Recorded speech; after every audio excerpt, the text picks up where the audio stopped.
प्रियंका ठाकरे शंखनाद प्रस्तुत सलाह डॉक्टर इस कार्यक्रम में आपका स्वागत है।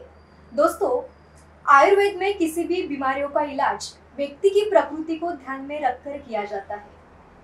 अगर आयुर्वेद चिकित्सा वात, पित्त और कफ पर आधारित होती है, इन तीनों का हमारे स्वस्थ रहने के लिए हमारे शरीर में संतुलित होना आवश्यक है। अगर वात रोग की बात की जाए, इसके असंतुलित होने पर हमारे शरीर में रूखापन महसूस होता है और त्वचा फीकी पड़ जाती है। तो दोस्तों, हमारे आज के साक्षात्कार का विषय है वात रोग और उसका आयुर्वेदिक इलाज। और इस वक्त हमारे साथ मौजूद है शिवशंकर एजेंसी के आयुर्वेदिक डॉक्टर अतुल तेलराने सर। तो चलिए हम इस साक्षात्कार की तरफ बढ़ते हैं। नमस्कार सर, शंखनाद प्रस्तुत सलाह डॉक्टर इस कार्यक्रम में आपका स्वागत है। सर, हम इस इंटरव्यू की तरफ बढ़ते हैं। सर, मेरा पहला प्रश्न कि वात रोग और उसके विकार क्या होते हैं, हमारे दर्शकों को आप बताइए। जी, जैसे कि आपने वर्ड यूज़ किया है वात रोग, तो जैसे कि आयुर्वेद में 3 दोषों का वर्णन है, वात, पित्त और कफ। तो जो भी रोग उत्पन्न होते हैं वो तीनों दोषों के प्रकोप या तीनों दोषों के या तीनों में से किसी दोष के प्रकोप के कारण होते हैं। जिस भी रोग में या व्याधि में वात दोष के प्रकोप के कारण उत्पन्न हुआ व्याधि है तो उसे वात रोग कहेंगे। अच्छा। ऐसे वात रोग आयुर्वेद में 80 प्रकार के वर्णित है। अच्छा। ठीक है। तो वात का प्रमुख लक्षण क्या है? दर्द, पेन, शूल, ठीक है, या दुखना। जहां पर भी दुखना या दर्द है वहां पे वात रोग है। ओके, ऐसा समझ के चलेंगे। अच्छा। लेकिन प्रधान वात रोगों में जो आजकल वात रोगों के बारे में सुना या समझा जाता है या ये माना जाता है कि आयुर्वेद वात रोगों की चिकित्सा में सबसे अच्छा चिकित्सा शास्त्र है। हाँ। तो उन वात रोगों का यानी उसमें क्या मानते हैं लोग जनरली? आर्थराइटिस या संधिवात, हाँ। आमवात, गाउटी आर्थराइटिस या फिर इसको हम वात रक्त कहते हैं। ठीक है। इसके अलावा पैरालिसिस यानी जिसको हम पक्षाघात कहते हैं। हाँ। या फिर गृध्रसी, जैसे सियाटिका भी कहा जाता है। इस प्रकार के दर्द से रिलेटेड, पेन से रिलेटेड रोगों को वात रोग माना जाता है आज की भाषा में। अच्छा। अदरवाइज शास्त्र के अनुसार वात दोष के प्रकोप से उत्पन्न होने वाले रोगों को वात रोग कहा जाता है। यूजुअली ये पक्वाशय समुत्त होते हैं। आयुर्वेद में 2 ही प्रकार के रोग हैं। हाँ। आमाशय समुत्त यानी आमाशय से निर्माण होने वाले, दूसरे पक्वाशय समुत्त यानी पक्वाशय से निर्माण होने वाले। तो यूजुअली कफ और पित्त रोग ये आमाशय से उत्पन्न होते हैं और वात रोग पक्वाशय यानी लार्ज इंटेस्टाइन के जगह से उत्पन्न होते हैं। ओके। सर, जैसे आपने बताया कि 80 प्रकार के रोग होते हैं, तो उसके कुछ प्रकार हमारे दर्शकों को भी आप जैसे कि मैंने अभी बताया कि वात रोगों में पक्षाघात, हाँ। पैरालिसिस, फेशियल पैल्सी, ठीक है। उसके बाद जैसे वात, उसमें संधिवात यानी जॉइंट आर्थराइटिस के अनेकों प्रकार, वो सारे के सारे वात रोगों में आएंगे। शिरशूल भी वातों का हो सकता है। सर्दी खांसी में भी वात रोग मिक्स हो सकते हैं। ठीक है। उसके बाद गैसियस डिस्टेंशन, जैसे पेट के अंदर बहुत सारी प्रॉब्लम होना, वो भी वात रोगों में आता है। जैसे आपको पैरालिसिस तो मैं बता चलूँ, कंपवात जैसे थरथर कांपना, ये भी वात रोगों में आता है। तो वात रोग ऐसे अनेकों प्रकार के, टोटल उन्होंने कैटेगराइज करके 80 प्रकार के वात रोगों का वर्णन किया। अच्छा। जिसमें से आजकल की भाषा में आर्थराइटिस या फिर संधिवात ये मुख्य वात माना जाता है, उसी को वात माना जाता है। अच्छा। अच्छा। सर, इसके शुरुआती के लक्षण क्या होते हैं? हम कैसे पहचाने कि ये वात रोग है? अच्छा, जहाँ पे भी दर्द आया या पेन आया वहाँ समझ लेना वात का उपस्थिति है। मैंने पहले ही बता दिया आपको। सो बॉडी में चाहे जॉइंट में हो चाहे कहीं किसी भी जगह में, where there is pain there is vata. Okay. फिर वात के वो फिर शास्त्र के हिसाब से फिर अवरुद्ध वात है, हाँ। आवृत्त वात है, या फिर सामवात है, निराम वात है। अलग अलग टाइप्स है, वो वैद्य के यानी डॉक्टर के काम का है वो। अच्छा। बट एक कॉमन मैन के लिए जानना जरूरी है कि दर्द है यानी वात है, दुखना है यहाँ पे शूल है यानी वात है। अच्छा।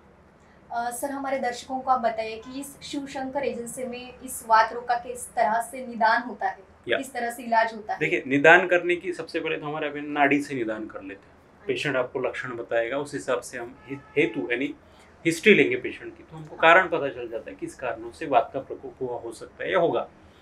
उसके बाद नाड़ी या फिर दर्शन प्रश्न और परीक्षा से या अष्टविध परीक्षा से हम पेशेंट को जो डायग्नोसिस है वो बना लेते हैं। अच्छा। अगर इन्वेस्टिगेशन करना है तो कुछ सीरम जैसे हम लोग टेस्ट करते हैं, सीरम यूरिक एसिड करते हैं या फिर आरए फैक्टर की टेस्ट करते हैं, एक्सरेज कर सकते हैं। ठीक है। इन मॉडर्न इन्वेस्टिगेशन के साथ साथ भी हम वात रोगों का डायग्नोसिस करते हैं। तो thereby we diagnose and फिर उसके बाद हम लोग उस हिसाब से उस वात दोष के प्रकार के अनुरूप और उसके और दोषों का इन्वॉल्वमेंट और एसोसिएटेड डिजीजेस शरीर में, क्योंकि शरीर अलग अलग नहीं है जी। आयुर्वेद की चिकित्सा इसलिए संपूर्ण और अपुनर्भव मानी गई है क्योंकि आयुर्वेद में सारे ही शरीर का आपको ट्रीटमेंट करना होता है, क्योंकि बॉडी इज एसोसिएटेड। तो अगर जॉइंट पेन यानी ऑस्टियोआर्थराइटिस है, अगर नी जॉइंट में, तो नी जॉइंट को ही ट्रीट करके काम नहीं बनेगा। आपको नी जॉइंट में वो कैसे पहुंचा, कहाँ से उत्पन्न हुआ, किन कारणों से हुआ, उसको उस मूल को काटना पड़ेगा। अच्छा। तब जाके वो आपका डिजीज ठीक होगा और फिर से नहीं होगा, अपुनर्भव ट्रीटमेंट होगा। सो आयुर्वेद की स्पेशलिटी है कि वो क्लींजिंग करता है पूरी बॉडी। अच्छा। कोई एक लक्षण मूल रूप से वो समूल तभी निकलेगा ना जब आप उसका जड़ ढूंढोगे। जी। बिना जड़ को काटे आप उस डिजीज को नहीं काट पाओगे। So that is how we treat the patient accordingly. और फिर हमारे पास बहुत सारी रेंज ऑफ मेडिसिन, जैसे आप सामने देख ही रहे हो। So these are the basic medicine we have for vata. जैसे वातनाशक कंपाउंड करके सिरप है, अक्षिता प्लस करके एक सिरप आता है हमारे पास, वचनारिष्ट जैसे सिरप्स वो जो कि आमाशय पक्वाशय पे काम करेंगे। उसके बाद लगाने के लिए तेल और ऑइंटमेंट्स है, टैबलेट्स है जैसे ऑर्थोशक्ति गोल्ड है। अच्छा। उसके बाद अक्षिता प्लस अक्षिता कैल प्लस टैबलेट्स हैं। उसके बाद ऑर्थोप्रेम डीएस नाउ केयर जैसे। तो दीज आर दी, भले हमने उनके नाम इंग्लिश रखे हैं लेकिन ये सारे के सारे शुद्ध आयुर्वेदिक औषधि है जो वात रोगों की अलग अलग कंडीशंस यानी परिस्थिति के अनुरूप हम लोग उसको ट्रीट करते हैं। अच्छा सर, ये वात दोष का हमारे दैनंदिन जीवन में क्या संबंध है?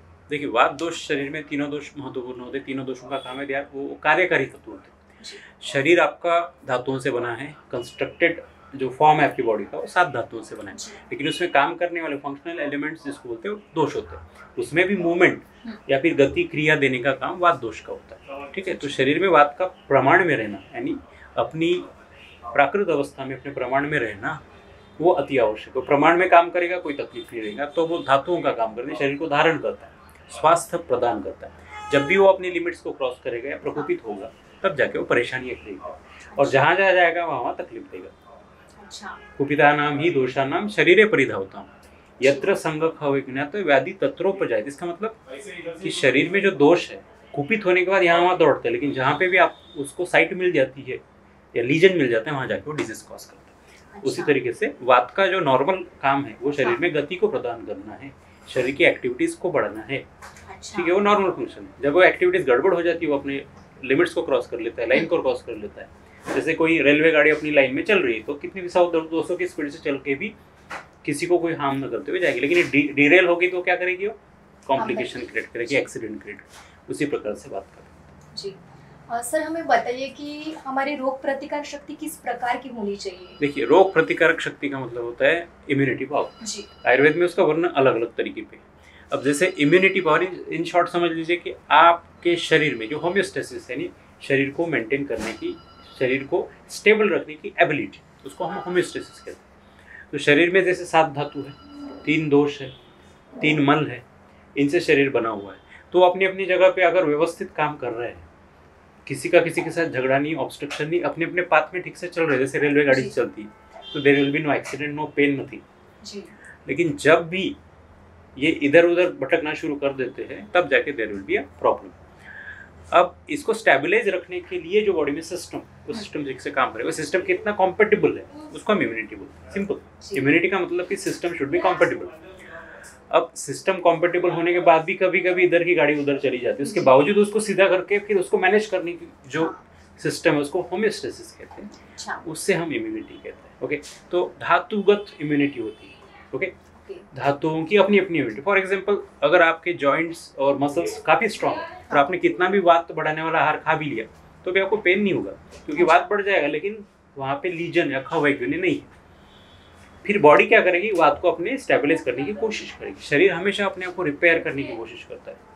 ओके, वो रिपेयर करने की पावर ही इम्यूनिटी। अच्छा सर, आपने ये तो बता दिया इम्यूनिटी क्या है, हमारे दर्शकों को आप ये भी बताइए हमें क्या खाना चाहिए और क्या नहीं खाना चाहिए। खाने के नियम साफ।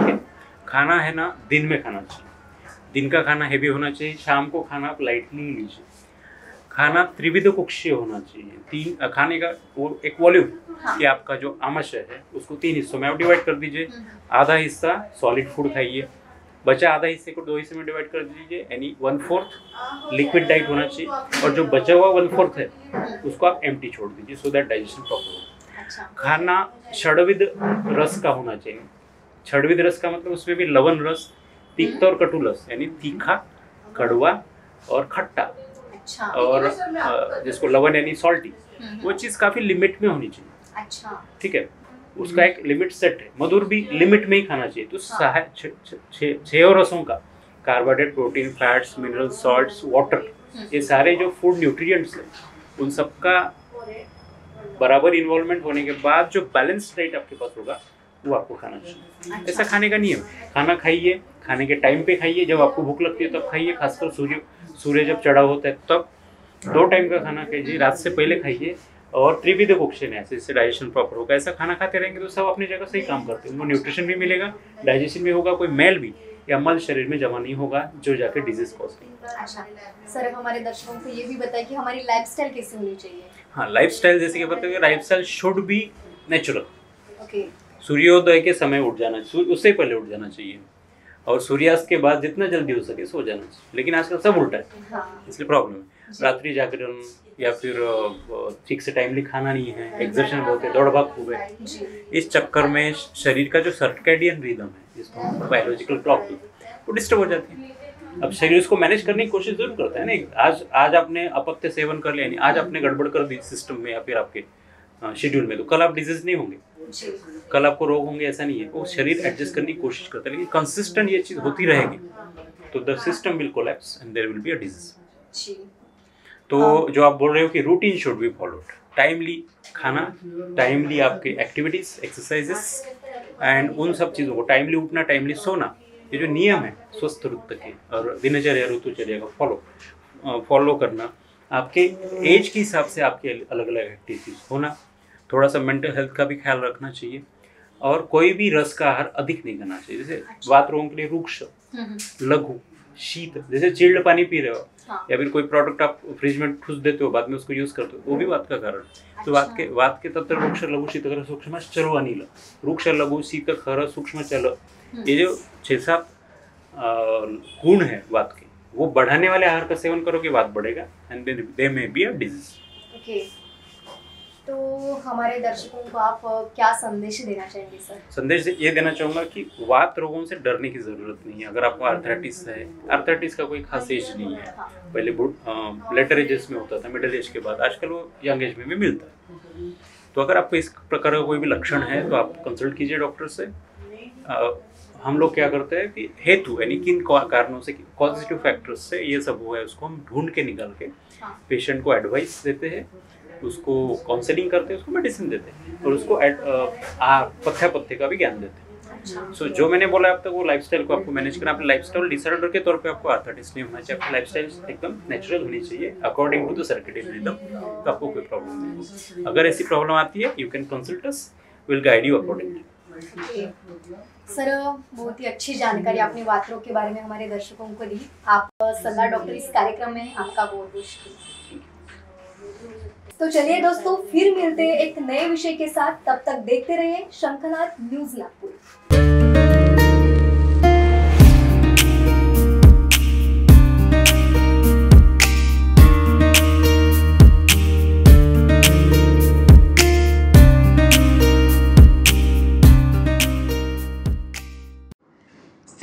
वर्षापासून आयुर्वेद सेवेत असलेली शिवशंकर आयुर्वेदिक एजन्सी अनुभवी वैद्य डॉक्टरांद्वारे जटिल किरण रोगांवर विशेषतः आयुर्वेदिक उपचार उपलब्ध आहे। सर्व नावाजलेल्या कंपन्यांची औषधं आणि सर्व प्रकारची जडीबुटी आणि रोगप्रतिकारक शक्ती वाढवण्यासाठी अनेक प्रकारची औषधं मिळवण्याचे एकमेव विश्वसनीय स्थान। आमच्या इथे सगळ्या प्रतिष्ठित कंपन्यांचे औषधी उपलब्ध आहे। मग वाट कोणाची बघताय? आत्ताच भेट द्या शिवशंकर आयुर्वेदिक क्लिनिक। आमचा पत्ता योग कॉम्प्लेक्स डॉक्टर मंगला केतकर हॉस्पिटलच्या समोर, महाजन मार्केट जवळ, टेम्पल बाजार रोड, सीताबर्डी, नागपूर। संपर्क साधा 8605 24 50 80। Landline number 0712 25 67 74 7।